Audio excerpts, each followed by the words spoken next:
Thank you, madam, for making a wonderful presentation. And two of us sitting on the dais, we are forming an opinion that madam has left nothing more for us to cover. Because whatever ideas he and me probably had planned to present, everything is covered so nicely. Nevertheless, I will try to fill in the gap of about 10 to 13 minutes which I have been given.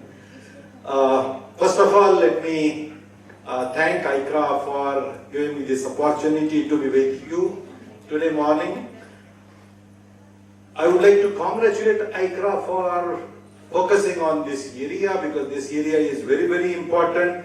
But unlike other countries, some of the countries, India has been focusing on STEM for quite a long time, and Indians find this very, very interesting. The important change that STEM can bring in the individual is that it converts the human to a thinking person. You apply the logic, you start thinking, you doesn't, follow the leader or the concept or the idea blindly. And that's a very, very important transformation. The president of ICRA mentioned that the 1.5 lakh students they have trained. I think this is a very big number. They have upgraded several labs and they are into robotics. I think robotics is one of the area which is very, very important, and everybody in engineering is working on robotics. STEM stands for, as you know, science, technology, engineering, management. Some say maths, most of them say maths, but some people use also management for them. And with the target, as you know, STEM is mainly responsible for the economic growth of the country. And our Honorable Prime Minister has set a target for our country to be a $5 trillion economy. And if we have to achieve this target, I think STEM is very, very important. So there is no doubt that we should have some other strategy. But it is only the STEM which can meet the target of $5 trillion economy for our country. What is the strategy?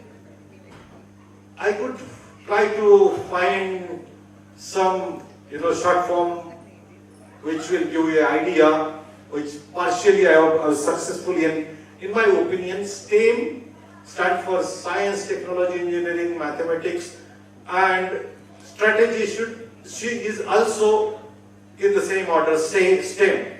STEM, yes, is the set of strategies at school level. T could be teenage level, 7th standard to 10th standard. Then engineering college, the third E is for engineering college or science college level. And last E is the management, the government, the organization like AICT, CBSE, or the school management, engineering college management level. So STEM, so there are some strategies and there is some work already done. One of the very, very important initiative of this government, which Madam also mentioned about, and whose leader was the chief guest last year for this event, Dr.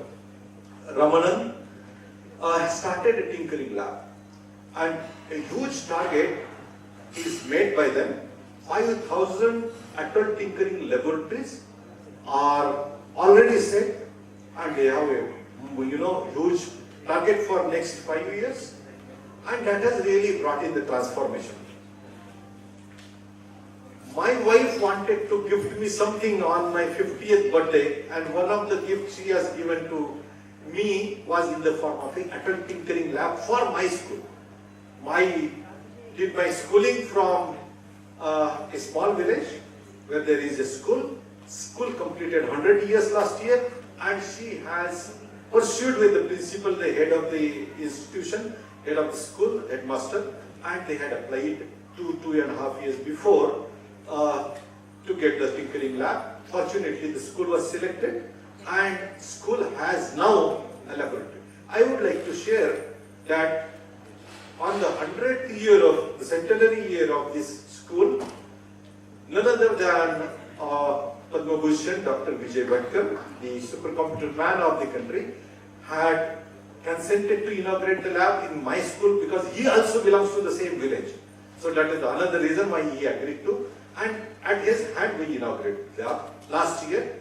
Within 1 year, the number of projects which are developed by the 6th standard, 7th standard, 8th standard students from a very small village, very small village, ordinary people, has created extraordinary projects. Not only they have created extraordinary projects, the teachers and the students who had not traveled beyond their district for the academic purpose, they have traveled all across, including the northeast, for participating in competitions. Not only that, they have themselves organized a robotic competition in a small village where many students many schools having this tinkering lab and developed robot by small kids of 7th, 8th standard. They have come to my school. You can just visualize what kind of activity it must be. They have demonstrated one video through a video, the competition, robotic competition, but the boys were grown up. In my village, the boys were belonging to 6th standard to 10th standard. So I think this initiative has created interest in STEM, the technology, and that's very important. On one side, there are efforts, and other side, we are able to see that there are engineering colleges, and in yesterday's newspaper, probably you must have read, there are 50% seats vacant in engineering college. So there was a need to do that early, and many initiatives which are being taken place at the government level, Niti Aayog, MHRD, CBSE or UGC's level, were required to be taken much before. And these efforts are required to be taken at the school level. If you could create interest in the school level, I think the student will find engineering, technology more relevant, more useful, and they will be more interested in engineering education. And in these few years, I am sure this 50% of seats which are currently are vacant in engineering colleges will be filled in. I am very confident.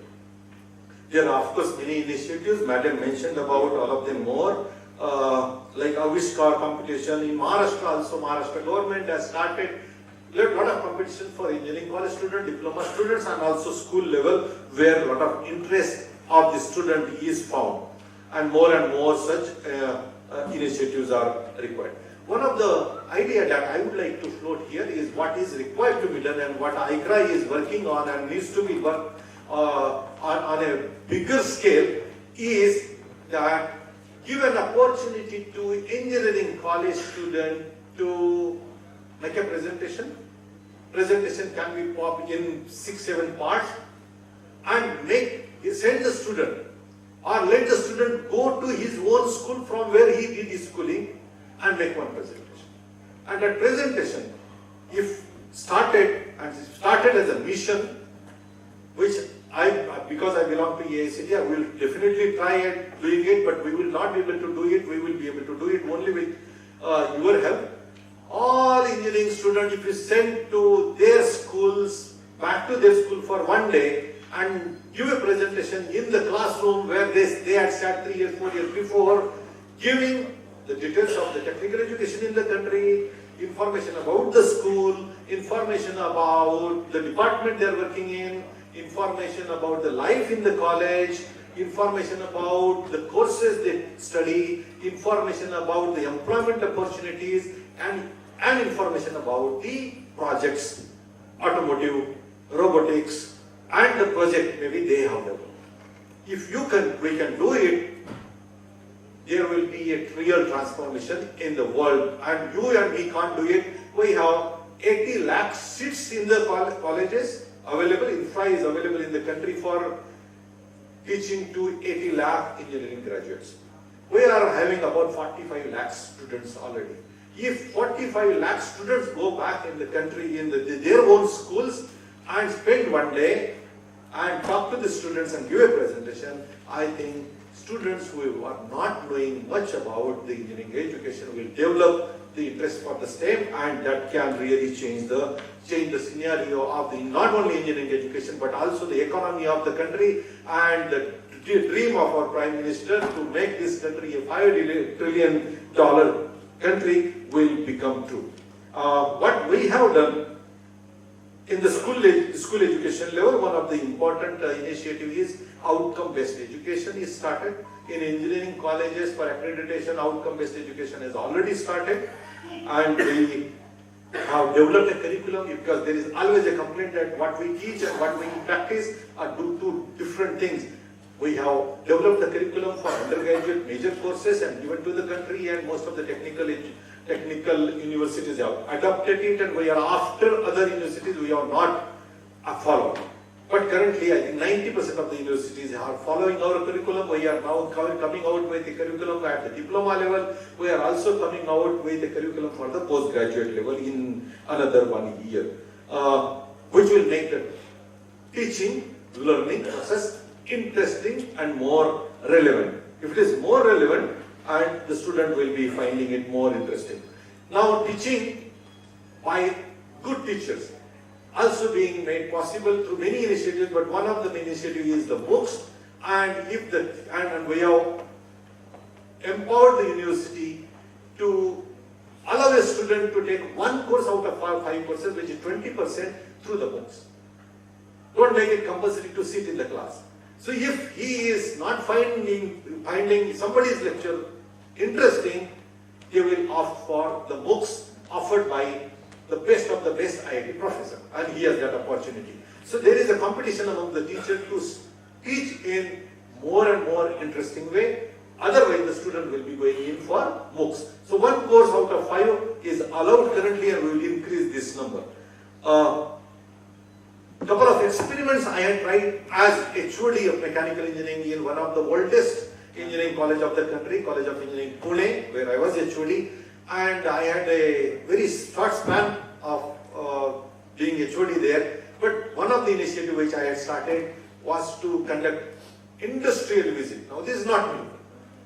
But what is new in industrial visit is the semester started for every student with the industrial visit. 35 industrial visit permissions were ready when they had come, and on the day one we had 35 buses, 35 industries, each bus going to in the industry, and next subsequent semester used to start with the industrial visit. So the student who used to come, slowly, 1 week, 2 weeks, they used to be ready one day before, and my classes on the second day of the semester, first day is the industrial visit, second day used to be 100% full, 100% attendance. Some innovative, same thing but doing it a little differently. The advantage is that the same semester I had 150 industry professionals connected with me through my faculty, through my students, and they were given 20% of the teaching responsibilities. Out of 40 hours of teaching, 32 hours to be taught by engineering faculty. After that course, 8 hours of course to be taught by the industry professionals. So on every day I used to have about 10 industry professionals there in my department to teach, which made it more relevant, more interesting, more interest generated, and all the problems like placement, the internship, the employability were all solved just by taking one step of industrial visit in an innovative way. We started co-teaching by our teacher and industry professional together jointly taught the course. This is one initiative which I wanted to talk about. Other initiative at AICT, what we have done is the students otherwise used to do a routine projects, and the country used to suffer with our own problems. For the first time, AICT had started in 2017 activity called as Smart India Hackathon. Some of you may be aware. Smart India Hackathon is the event in which engineering college students were given the problems of the countries. Problems of the countries were taken from the ministries, 27 ministries of the government of India. These were the country's problems. These were problems were placed before student through the PMO's website, and these problems were solved by students. Then we called all the students of the country participating in the event in 27-30 different locations. Competition was held for 36 long hours non-stop in those cities. Honorable Prime Minister addressed all of the students working on the projects. Interestingly, in 2017, 42,000 students got connected. It was the first year. Second year, 1 lakh students registered. Third year, 2 lakh students registered. Third year, we started hardware hackathon, because earlier we had only software hackathons, and this number is only increasing. This connected students with the problem of the country, but because of this connectivity, the students started thinking about the problems of the country. They got engaged into the development of the country. And the products which are developed by the students are so wonderful that many of the problems which were faced by the ministries are now solved by the students, and these applications, softwares or hardware are adopted by Government of India's ministries. Again, the problems of internship, placement, employability are solved. I think there are so many things which I can talk about, but one of the things I would like to talk about is we need to be a prosperous country. We can't be poor. And 2017 I was the mission champion for this initiative of Smart India Hackathon. 2018 also I was the champion. In 2018 I had an opportunity to write a speech for our Honorable PM, and we had coined the word, and Honorable Prime Minister had very nicely explained that, and that video is available for you to watch on YouTube, and it is IPP as the mantra for the country's progress, country's prosperity, and that I stands for innovate. Innovate, patent, produce, and prosper. If the individual is prospered, become prosperous, the family become prosperous. If the families become prosperous, the country become prosperous. With this, I would like to once again thank you for very patiently listening to me, and thanks ICRA for